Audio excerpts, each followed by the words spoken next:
Bom, então, em primeiro lugar, eu quero agradecer muito por você estar aqui participando comigo desse momento tão especial para mim, do lançamento do livro Massada, que eu levei quase 20 anos para escrever. Então, é um momento bastante significativo para mim, bastante importante. E, bem, assim, que bom que você está aqui, que bom que você está presente. Mas para começar, nós vamos conversar sobre o tema. E o tema é como vencer a tristeza. Então, a primeira coisa que eu quero falar a respeito disso, de como vencer a tristeza, deixa eu ver se eu desligar a luz aqui, vai ficar ruim ou vai ficar da mesma forma? Vai ficar meio ruim isso aqui. Não, vai assim mesmo. Então, a primeira coisa que eu quero dizer para você a respeito, né, de como vencer a tristeza é que não é verdade.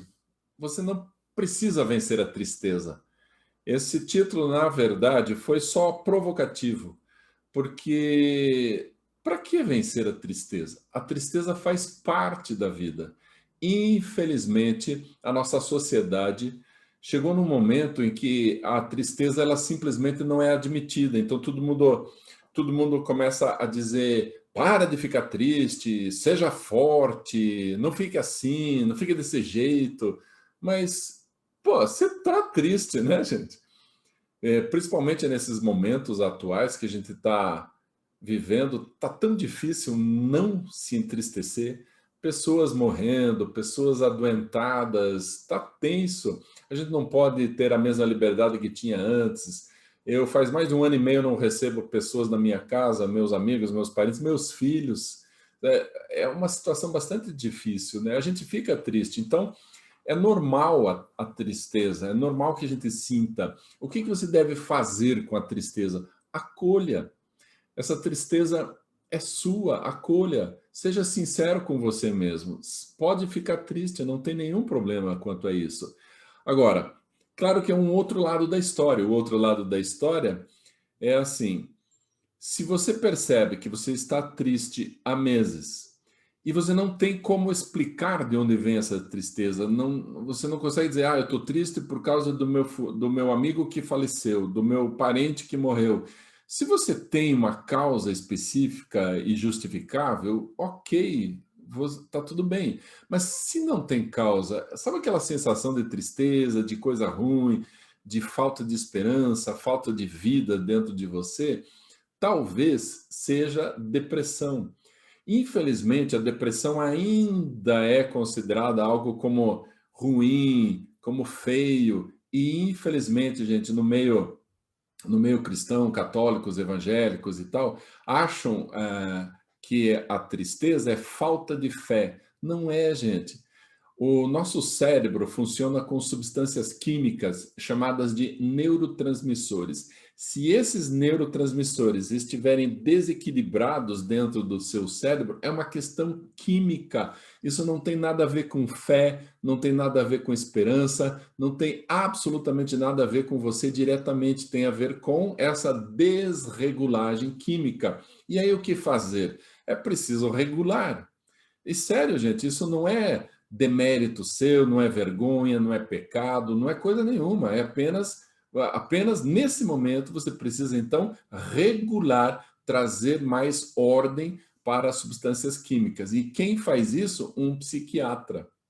Não tem um psicólogo não pode receitar química, mas o psicólogo pode te orientar a ir a um psiquiatra ou encaminhar diretamente, e aí você pode então durante um período receber ajuda médica ou ajuda química, se você quiser pensar dessa forma. Então, o psiquiatra antigamente era considerado o médico da loucura. Não. Hoje ele é o médico da saúde mental. A gente tem que mudar um pouco esse preconceito em relação à depressão e a outros transtornos da nossa saúde mental. Quem vai nos ajudar nisso são os psiquiatras, ok, gente? Então, consulte, vale a pena, é muito importante que você faça isso. Vá a um psicólogo, dá uma arrumada na sua vida, fale sobre as dores que você está sentindo, sobre as tristezas, e isso pode ser bastante benéfico para você, pode te ajudar bastante, tá bom? Então, tendo falado isso, tendo indicado essa questão da psicologia, da psicoterapia e da psiquiatria, vamos a um outro lado da história, né? Vamos lidar um pouco com essa tristeza que vem, tristeza por alguma coisa que aconteceu, por não poder fazer o que você gostaria e tal. Então, em primeiro lugar, aceite, acolha. Sabe o que significa acolher? Trazer para o colo. Você tem todo o direito de ficar triste. E eu quero aqui fazer uma referência a um amigo meu, o Luiz, que no ano passado cometeu o suicídio. O que aconteceu na vida dele? Ele é é, de uma herança, né? Os pais dele são alemães, então ele é imigrante de alemães, descendente de imigrantes alemães. E para os imigrantes alemães, o trabalhar é uma questão de honra. Inclusive, tem várias frases: quem não trabalha, que não coma. Isso é muito comum entre os imigrantes alemães, a gente ouve muito isso. Se vai fazer, faça bem feito, senão não faz. Então, essa pressão muito grande sobre o trabalho, sobre a qualidade do trabalho, assim, realmente bastante grande. E o Luiz era uma dessas pessoas que considerava o trabalho como regra fundamental para a vida. Ele tinha que estar bem para trabalhar. Só que ele entrou em depressão. E para uma pessoa que considera demais o trabalho, e entrar em depressão e pegar uma licença para fazer um tratamento médico é praticamente impossível na cabeça dessas pessoas. Então, o que ele fez? Ele não falou para ninguém, ele não buscou ajuda, ele não levou a sério a tristeza profunda que estava tomando conta da vida dele. E, infelizmente, então, ele tirou a própria vida num desses momentos de tristeza, de angústia profunda. Aí você pode dizer, puxa, mas ele não tinha fé? Claro que tinha. Ah, mas a família dele não estava bem? Estava tudo bem. O trabalho também estava bem. Só que, de alguma forma, esse desequilíbrio das substâncias químicas fez com que ele entrasse numa depressão profunda que ele não aceitou, que ele não levou a sério, que ele não fez nada em função disso, e então foi para esse extremo. Então, você que está me ouvindo agora, não precisa cair nas armadilhas de que a tristeza é algo ruim. Aliás, preste muita atenção no que eu vou te falar. É muito comum a gente ouvir pessoas falando assim, dos sentimentos, das emoções boas e das emoções ruins, das emoções agradáveis e das emoções negativas, emoções positivas e negativas. Gente, isso não é verdade. A emoção, ela tem uma função. Então, se você sente uma tristeza muito grande, ela está transmitindo alguma coisa para você e para as outras pessoas. Ela transmite algo. E o que ela está transmitindo? Eu não estou bem, eu não estou legal, eu gostaria de estar diferente, eu estou sentindo esta dor incrível no meu peito. Ela transmite isso. E o que as outras pessoas em volta fazem? Você está bem? Tá tudo bem? Tá tudo legal? É ótimo que isso venha, só que não esconda, fale. Claro que a gente, olá, tudo bem? Tudo bem. Claro que nesse momento a gente não vai falar. Mas quais são as pessoas em quem você confia e que você poderia compartilhar? Essas pessoas são fundamentais na tua vida. Então, compartilhe as tuas dores, as tuas tristezas. Fale sobre elas. Inclusive, na neurociência tem uma coisa bem interessante, que a fala, que é uma das áreas do nosso cérebro, a fala articula o pensamento, que é muito mais global. Então, por que é tão importante você ir a um terapeuta, um psicoterapeuta? Porque você vai falar. E o que vai fazer a fala? Vai organizar o seu pensamento, vai botar em ordem as suas ideias e vai te dar cliques. Cara, é mesmo, eu vou resolver esse problema dessa forma. Nossa, nunca tinha percebido que eu estava sendo manipulado por uma ou outra pessoa. Então você começa a perceber que todo esse sentimento, toda essa dor pode ser falada, e quando fala, você organiza. Então, compartilhe com alguém o que você está sentindo, que com certeza vai te ajudar pra caramba.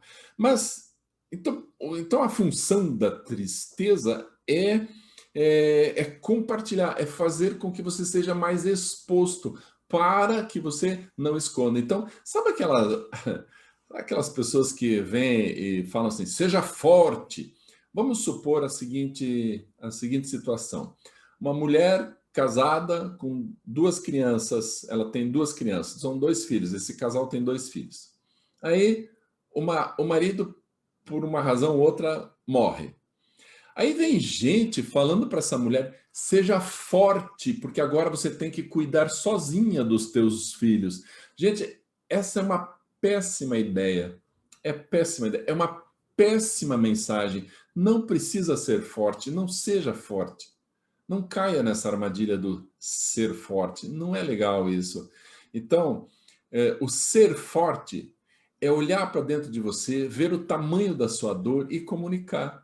Pode chorar junto com os filhos, abraça os filhos e chore à vontade e diz: eu estou muito triste porque o papai morreu. É isso. Você é autêntico, você está sendo sincero, está sendo muito forte. Por quê? Porque você está mostrando quem você realmente é e qual é o teu estado nesse momento.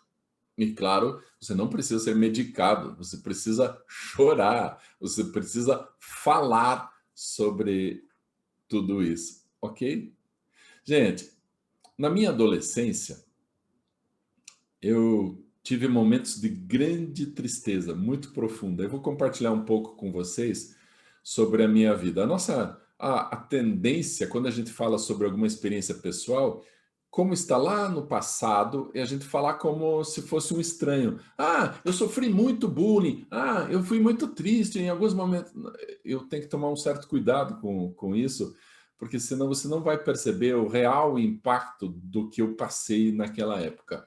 Me perdoe por compartilhar uma coisa assim tão pessoal, mas eu acho que a mensagem é fundamental para você. Então, assim, imagine a cena. Eu, com 13, 14 anos, eu já era o maior aluno da minha sala. Já era o maior aluno da escola inteira. Só que eu pesava metade do que eu peso hoje. Então, assim, eu era super alto e super magro. Hoje eu tenho 2 metros de altura. Naquela época eu devia já ter 1,96, ou seja, era um gigante, né? Perto dos outros adolescentes e das outras crianças. Eu era gigantesco, super alto, mas eu era super magro, desengonçado, nariz vermelho e o cabelo branco que eu sempre tive. Gente, óbvio que eu chamava atenção, não tinha como não olhar para mim. E aí comecei a sofrer bullying, mas não aquele bullying de uma vez ou outra receber uma brincadeira, ô, compridão, não. Todos os dias, todas as aulas, todos os momentos. E o pior disso, os meus amigos que eu ainda tinham começaram a se afastar. Sabe por quê? Porque eles começaram a sofrer bullying, porque tinha gente que falava assim: "Oh, você é amigo do Perna de Vela?" Gente, aí eles começaram a vazar. Então eu tinha centenas de apelidos. Naquela época a gente fazia educação física com calção. Hoje é calça de agasalho, escondem as pernas, né? Como se fosse necessário. Mas na minha época era calção. Vocês conseguem imaginar um magrelo branco, super comprido, sem fazer musculação, nada? As pernas eram duas varetas brancas, eram que nem velas mesmo. Então eu era chamado de perna de vela. Mas o meu cabelo era meio arrepiadinho, espanador da lua, urubu branco, queijo branco. Gente, todo tipo de apelido que começou realmente a me incomodar, realmente fazer mal para mim. Não foi nada fácil passar por esses momentos. Graças a Deus, eu tinha apoio. Eu tinha irmãos quase do meu tamanho. Eu tinha uma família que me amava.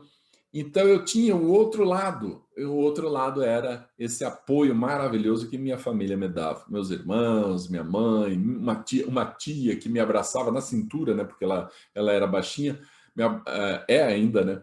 Ela me abraçava pela cintura e falava assim: ai, que gostoso homem alto. Aí eu me achava, eu achava que era o gostoso. E isso fazia um bem enorme para mim. Vocês não imaginam, gente, o quanto que é fundamental a gente ter essas pessoas ao nosso lado, pessoas que nos animam, nos incentivam, nos botam para cima e assim vai. Mas não era fácil perder amigos. E aí, quando eu comecei a perceber que eu realmente estava sozinho, que ninguém mais gostava de mim, que nenhuma menina queria nem dançar comigo, teve uma festa na escola, na minha sala, na minha turma, onde o pessoal levou um toca-fita antigo, um toca-fita e puseram umas músicas lá para a gente dançar. Eu, além de não saber dançar, ninguém queria dançar comigo, até que eu busquei toda a coragem do mundo, olhei para uma menina e fui lá convidá-la para dançar. Naquela época eu tinha que convidar para dançar.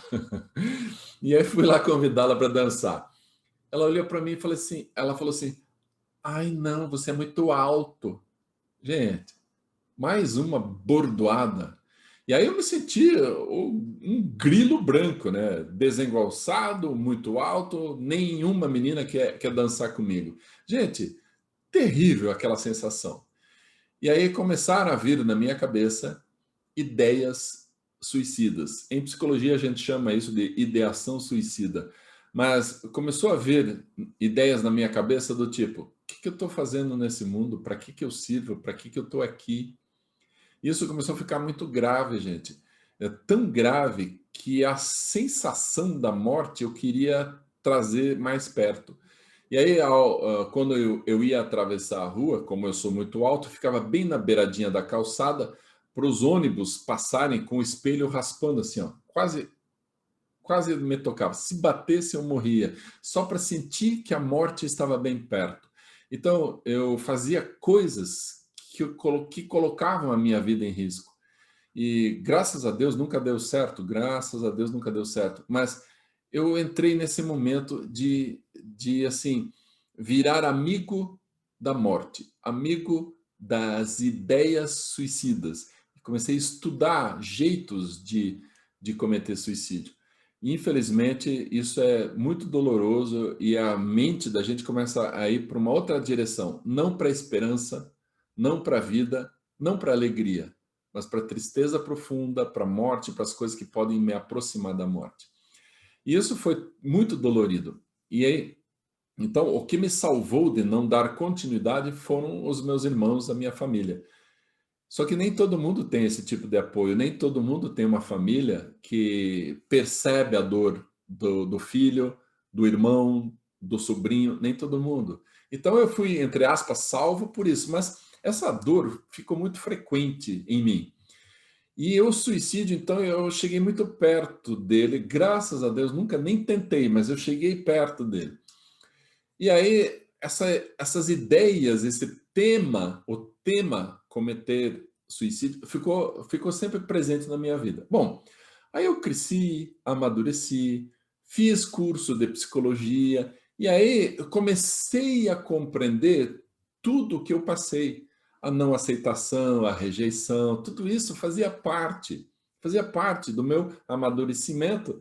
E eu comecei então a olhar para a minha vida de outro jeito, claro que daí a esperança veio, meus filhos maravilhosos nasceram, e aí comecei a ter outro sentido na vida, outra forma de ver a vida. Bom, e aí o tempo foi passando, a maturidade foi chegando, aí no ano 2000, agora eu gostaria que você prestasse muita atenção no que aconteceu, no ano 2000, eu me apaixonei por uma teoria chamada teoria da modificabilidade estrutural cognitiva, de um israelense.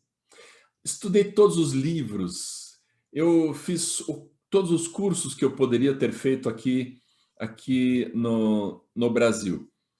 Até que só tinha uma única forma de continuar a estudar. Sabe qual era essa forma? Indo para Israel.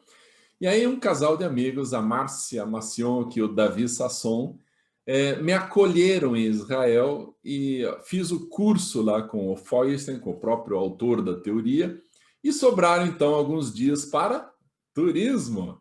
E aí eles me levaram para conhecer Israel de um outro jeito, não só o caminho que Jesus fez, essas coisas assim, a velha Jerusalém, mas conhecer Israel mesmo, pontos turísticos em Israel. E aí, vamos visitar um lugar fantástico que tem umas ruínas muito interessantes. Claro, vamos lá. Gente, aí eu fui no ano 2000, subi uma montanha impressionante e lá eu vi ruínas de castelos, gente, no alto de uma montanha, na beira do Mar Morto, numa região que era só deserto. Aí eu olhei, uau, nossa, que interessante essa ruína. Aqui eram armazéns onde guardavam comida, guardavam cereais durante anos, dava para guardar, porque não chove, só chove uma vez por ano, muito seco e tal. Nossa, que interessante, interessante. Então eu estava achando tudo aquilo muito interessante. Mas, de repente, eu ouvi um guia turístico explicando o que aconteceu lá em cima de Massada. Aí ele falou assim: aqui se esconderam 967 judeus perseguidos pelos romanos. E aí os romanos cercaram essa montanha chamada Massada. Cercaram essa montanha e vamos ver aqui onde estão os acampamentos dos romanos. E lá de cima da montanha você consegue ver os restos, né, os resquícios dos acampamentos dos romanos. E aí eles falaram assim: para subir aqui em cima, alguns vieram por bondinho, mas alguns vieram pelo caminho da cobra, não vieram? Caminho da cobra, gente, é um caminho assim na montanha, na parede da montanha, e que leva a ser, acho que 1 hora para subir aquilo, um calor dos infernos, deserto do Mar Morto, na região do Mar Morto. Alguns de vocês vieram por esse caminho. Então, quando os romanos tentaram subir e pegar, capturar, matar esses 967 judeus, eles teriam que vir por esse caminho. Só que o que acontecia? Os judeus rolavam pedras e aquilo virava uma avalanche e matava todos os romanos. Ou seja, 15 mil soldados romanos que cercaram, que ficaram ali em torno dessa montanha chamada Massada, não conseguiam subir. E o que os judeus lá de cima faziam? Tiravam sarro. Aê, venham para cá matar a gente! Quá, quá, quá, quá. E não conseguiam. Aí os romanos fizeram o quê? Catapultas. Construíram as catapultas para jogar pedra lá em cima. A montanha tem uns 400 metros de altura, mais ou menos, em algumas regiões menos, outras mais. E aí jogaram as pedras. Queridos, pedras gigantescas voaram. Essas pedras voaram lá para cima para matar aquele grupo de judeus. E só que a área lá em cima é muito grande, dá mais ou menos umas 4 quadras, só para vocês terem uma ideia, um platô. E aí quando as pedras vieram, os judeus já estavam esperando do lado oposto da muralha, e quando vinham as pedras, saíam. Então, as pedras acabaram não tendo efeito nenhum. Talvez tivessem matado um ou outro, mas não, esse registro não existe. Bom, gente, então, o imperador Vespasiano ficou com muita raiva de ter um exército inteiro, meses cercando uma montanha e não conseguindo vencer 967 judeus. Imagina, gente, 15 mil para 1.000, dá mais de 15 soldados para cada judeu. Imagine, eles arrasariam, eles trucidariam aqueles judeus. Bom, então o que eles fizeram? Já que não dava para chegar lá em cima, pelo caminho da cobra, construíram uma rampa. E aí a rampa foi subindo, foi crescendo, foi indo, até que chegou no topo de Massada. Tem alguns detalhes que eu não vou contar agora, que fazem parte do livro, depois eu falo.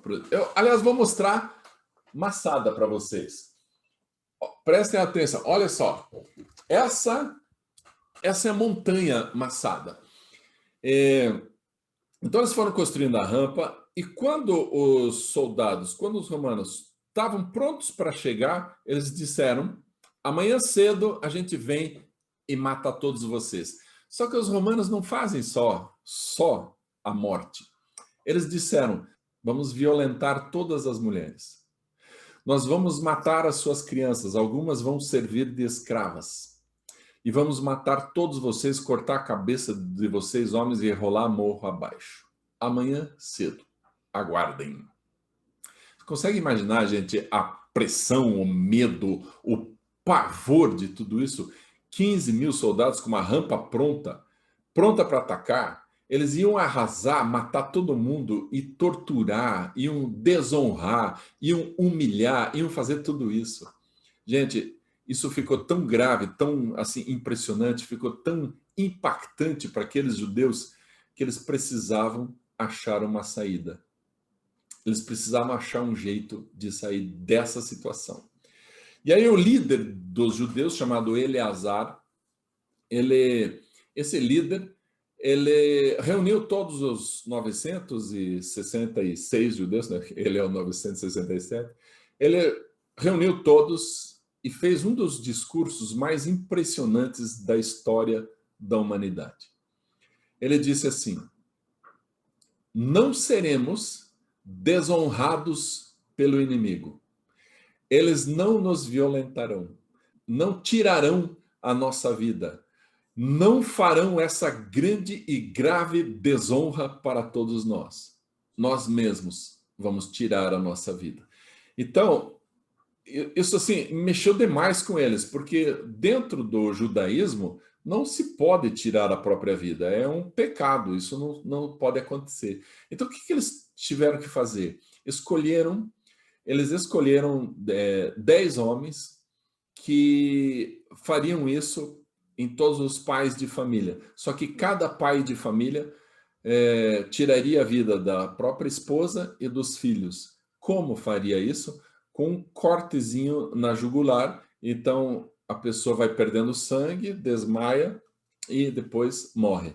Então, foi esse o caminho que eles decidiram. Então, os pais das famílias começaram a fazer isso. Depois, os 10 escolhidos mataram os outros que ficaram. E aí, esses 10 precisaram, então, decidir qual entre eles faria isso com os outros 9. Então, eles pegaram cacos de cerâmica e escreveram seu nome no caco de cerâmica e fizeram um sorteio. Então, sortearam, então, decidiram quem é que faria isso. Essa pessoa, esse último remanescente, tiraria a vida dos 9, tocaria fogo em tudo, menos na comida. Por quê? Porque eles queriam mostrar na cara dos romanos que não foi por falta de comida que eles desistiram de viver. Foi para não serem desonrados e foi para dar um tapa na cara dos romanos, mostrar para eles que a força desse povo era muito maior. Então, era isso que aconteceu. Bom, gente, vou contar um detalhezinho, não é um spoiler total, é um pequeníssimo spoiler do livro Massada, que um bebê chorou nessa hora que os romanos chegaram lá em cima. Vocês conseguem imaginar a cena? Os romanos invadem Massada e silêncio. Não tem nenhuma espada levantada para lutar contra eles. Não tem nenhum escudo para bater as espadas. Nada. Silêncio total. Eles chegaram lá em cima, ficaram tão desorientados, eles não sabiam o que fazer. Eles começaram a olhar para os lados, gente, e uma cena tocou demais o coração deles, porque eles eram acostumados com sangue, com morte, com braveza, luta, brutalidade, acostumados com isso. Aí viram uma mamãe desfalecida sobre seu bebê com a cabecinha pendendo para o lado. Gente, olha a força dessa imagem. Aí eles começavam a andar a esmo, assim, não sabiam o que fazer, gente. E naquele silêncio sepulcral, nenhuma espada batendo, um ou outro romano arrastando a espada pelo chão, de vergonha de estar ali presenciando aquela cena. De repente, um bebê chora. Meu Deus, da onde vem esse choro? Da onde está vindo esse choro? Eu não vou contar todos os detalhes. E aí tem uma mulher, a mãe desse bebê, se recusou a matar o bebê. Se recusou. Ela quis achar uma outra saída. Então, ouça bem o que eu vou te falar. Não importa quantos inimigos estão à sua volta, não importa o tamanho da tua dor, claro que importa, mas assim, apesar do tamanho da sua dor, apesar de ter 15 mil inimigos à sua volta, você perdeu o emprego, já morreu gente da tua família, você está triste pra caramba, esses 15 mil inimigos à sua volta não têm o direito de tirar a sua vida. Você pode sim achar outra saída, como essa mulher achou. Sempre há uma saída. Sempre há uma saída. Meus queridos, essa mulher que sobrou com seu bebê, o general que estava lá falou assim: liberem ela, deixem ela ir embora, porque se o Deus dela a protegeu, não vou ser eu que vou brigar com o Deus dela, matando-a, deixe embora. Mas havia lá um historiador, e esse historiador falou assim: parem, parem, antes de ir embora, conte tudo o que aconteceu. Então, ela contou em detalhes tudo o que aconteceu lá, e este historiador registrou a história no ano 75, no ano 74 depois de Cristo. Foi registrada essa história por esse historiador romano chamado Flávio Joséfos. Eu peguei o livro dele. Eu tenho o livro dele. Peguei o livro dele, claro, foi traduzido para português, inglês, milhares de línguas, dezenas de línguas, foi traduzido, e esse livro, escrito no ano 74 depois de Cristo, eu tive acesso. E aí eu usei toda essa história como pano de fundo para contar uma outra história. A história de Radassa, uma moça judia que quer tomar as próprias decisões em vez de ficar obedecendo aos homens. E essa menina, chamada Radassa, e o seu irmãozinho Benjamin, são fantásticos e fizeram algo maravilhoso que é permitir que eu escrevesse a história deles. Eu escrevi a história deles, está nesse livro aqui, esse livro chamado Massada, que a editora Buzz publicou. E então eu escrevi a história é uma ficção, é um romance histórico, mas todo o pano de fundo, a destruição de Jerusalém, o cerco de Massada, todos esses detalhes históricos são reais, são verdadeiros. Então, gente, eu adoraria que você adquirisse esse livro, porque a mensagem mais importante, mais fundamental, mais forte desse livro é: sempre há uma saída. E, gente, de coração, você provavelmente conhece alguém que está sofrendo mais do que você, que está mais triste do que você. Essa pessoa merecia receber um presente de você. E esse livro, gente, vem bem no momento certo, um momento de muita dor para todo mundo, um momento em que é necessário acreditar nesta frase: sempre há uma saída. Aliás, a editora teve uma sacada muito legal, gente. Olha só, você pega o livro, abre o livro e nessa orelha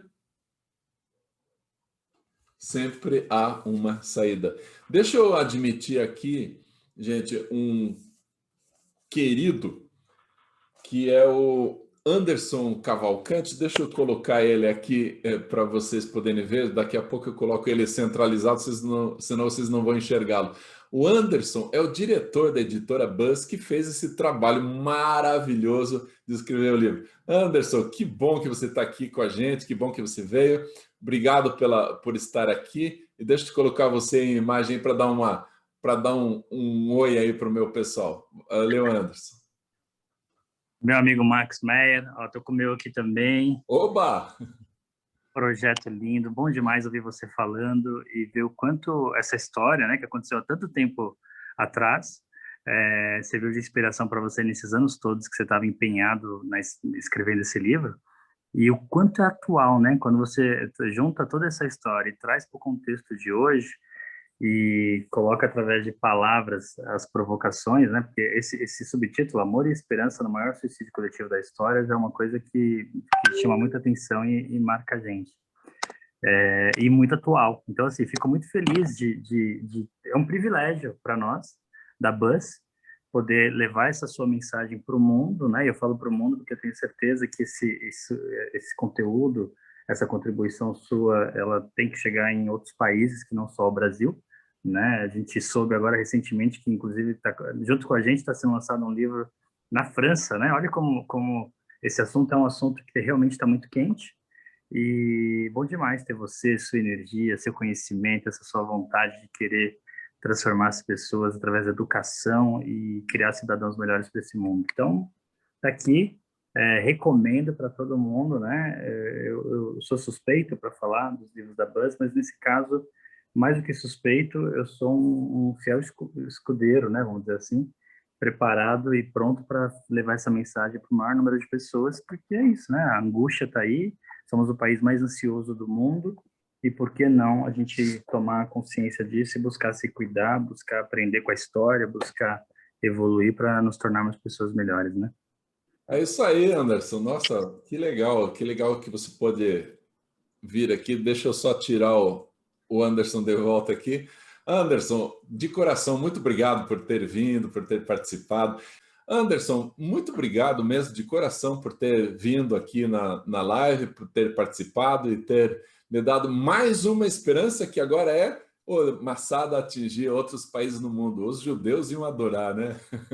Vai ser muito legal isso, chegar no outro lugar do mundo. Valeu, Anderson, muito obrigado. Até mais. Valeu. Bom, gente, então, continuando aqui, falando sobre o livro, deixa eu contar um detalhe que aconteceu. Quando eu estava lá, então, em cima da montanha de Massada, eu pensei o seguinte: essa história precisa ser contada no Brasil porque ninguém sabe. Pouca gente sabe. Aliás, pouca gente sabe no mundo dessa história. Desse povo que, com tanta coragem, deu um tapa na cara do inimigo. E sabe o que Israel faz atualmente? É impressionante, gente. Atualmente, sabe o que eles fazem? Os militares, no dia da sua formatura, eles sobem Massada e lá em cima de Massada eles se organizam, fazem uma formatura e gritam a todo pulmão, eles gritam assim: Massada nunca mais. Gente, isso é impactante demais. Massada nunca mais. Por quê? Nunca mais a gente vai deixar o inimigo nos submeter, o inimigo vencer a ponto de Massada ser necessária. Entendem a mensagem? Então, para nós, na minha vida, eu também digo Massada nunca mais. Nunca mais eu vou permitir que esses pensamentos suicidas me coloquem em risco. Nunca mais eu vou permitir que a falta de sentido, a falta de propósito apareça na minha vida. Entende, gente? É isso que nós precisamos nas nossas vidas. E agora vocês gostariam de ouvir a história de Massada ser contada por uma criança de 3 anos? Claro, gente, não falamos para essa criança de suicídio, de assassinato, não. A gente contou a história de um jeitinho diferente e ela vai contar para vocês agora a história de Massada. E eu vou mostrar aqui, vou compartilhar minha tela, então prestem bem atenção. A Aimee, de 3 anos de idade, então vai nos contar essa história. E antes de eu colocar o vídeo dela, eu quero agradecer muito aos pais da Aimee, o Martin e a Gabi, por terem feito todas as filmagens, terem permitido que eu fizesse o vídeo. Então, muito obrigado a vocês dois. E tem um detalhe. Parabéns, Martin. Hoje é aniversário do Martin. Parabéns, meu filho querido. E como presente, na verdade, você que me dá esse presente, que é poder a Aimee contar a história. Então, parabéns, Martin, e vocês que estão nos ouvindo agora. Então, vamos curtir a Aimee contando a história. Vamos lá. Oi, tá tudo bem? Todo mundo tá bem? Hoje nós estamos muito felizes. Eu quero contar uma história muito linda. Massata. Esse livro é da Ratazza e do Benjamin. Ratazza, meu irmão que se chamava Benjamin. Que pensava. Ratazza de um irmão que eu gostava muito. Ratazza e Benjamin iam pelo túnel e subiu numa montanha. No começo, os homens malvados não conseguiam e no final eles conseguiam. Olha, aqui. Ratazza e Benjamin iam pelo túnel como os homens malvados fugiam atrás deles. Colocar um fogo. Não tenho tempo. Tudo destruído. Se eu sair, vou fumar com esqueceu. Tá nesse livro. Quer ver a foto do Vovô Marcos? Olha, é o meu vô. Vovô Marcos, vovô Nina, Aimee, papai, mamãe. Acabou. Acabou a filmagem.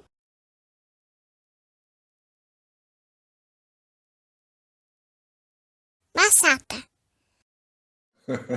Gente, que graça, né? Aimee, obrigado, Aimee. E obrigado, papais. Gente, esse vídeo, essa live, eu vou colocar à disposição depois lá no YouTube. Se você não faz parte ainda do meu canal, se inscreva lá no canal do YouTube, faça parte, eu vou colocar a live lá e vou colocar também o videozinho da Aimee para vocês poderem comentar, vocês poderem me escrever, fazer observações, críticas, sugestões, o que vier tá valendo, tá, gente? Bom, meus queridos, estamos chegando ao final e eu quero dizer para você que, terminando a história, né? Então, que lá no ano 2000, quando eu visitei pela primeira vez, eu pensei, eu tenho que escrever essa história.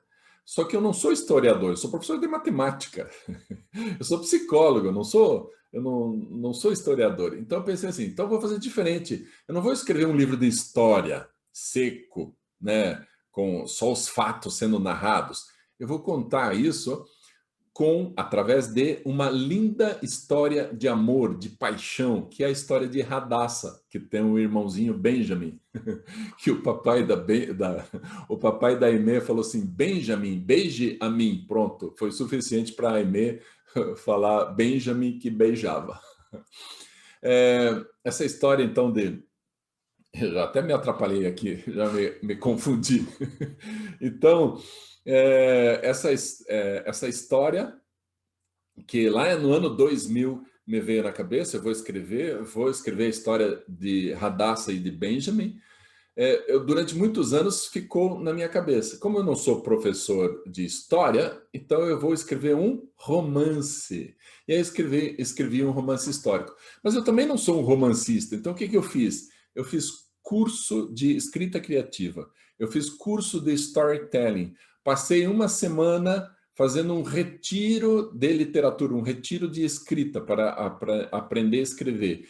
Então, levei anos para fazer isso. Aí, durante muitos anos, eu estudei, li, pesquisei. Eu tinha que saber como que os judeus agiam para poder fazer um livro verossímil, até que esse livro ficou pronto. Quando ficou pronto, eu mandei para 20 amigos, 20 pessoas muito queridas, muito especiais, que corrigiram o livro. Marcos, isso não está legal, isso falta aquilo, tá? Uma série de observações. A Gianina, minha esposa, leu umas 10 vezes e cada vez vinha algumas observações para fazer. Então o livro foi aprimorado até que ele ficou bom. Quando ficou bom, ele foi para um especialista em judaísmo, especialista em história judaica do primeiro século.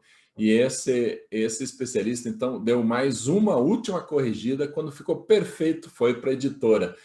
Todo esse período, desde a primeira ideia até agora, foram 20 anos. Então, gente, nunca tenha desesperança, não se desespere, porque vai chegar um dia onde a sua obra vai ser percebida, a sua obra vai ser notada. Talvez não seja um livro, talvez seja simplesmente a tua própria vida, a ajuda que você dá a outras pessoas, o teu carinho para outras pessoas.